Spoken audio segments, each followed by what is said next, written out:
السلام عليكم. انا انا مش هعرفكم عن نفسي لان انا اول مره اطلع، وعمري ما اتكلمت على اللي اسمه التيك توك ده. بس انا فتحت مره، شفت مهزله، والشباب مش رجاله.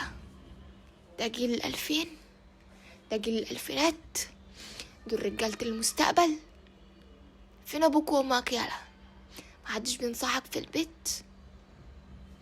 ماشي لي بشرطات مبينة فخدتك، وتلبس لي يا بناطيل ضيقة ومقطعة يا بناطيل طويلة وساقطة، وعامل لي مين الحلاق ده؟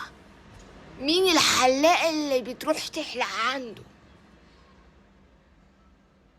تعمل ده ليه؟ ها؟ فكرك ان ده هيعجب بيت؟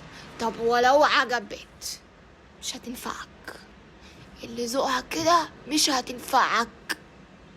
لو انت فكرك الفيب والسجاير اللي بتشربهم وانت ما كملتش 20 سنة روشنة، لا، فدي مش رجولة.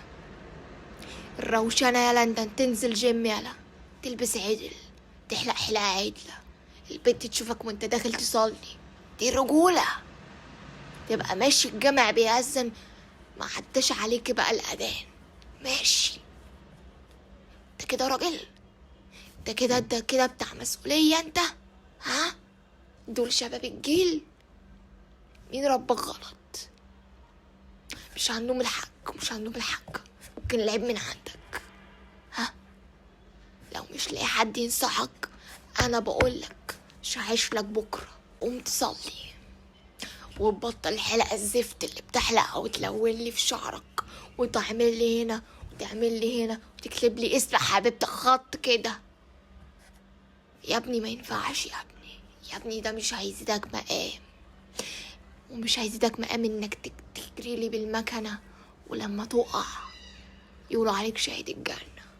لا لا، انت كده ضيعت شبابك وبايدك، يعني هتتحاسب. لكن شهيد سمع الاذان تقوم تصلي.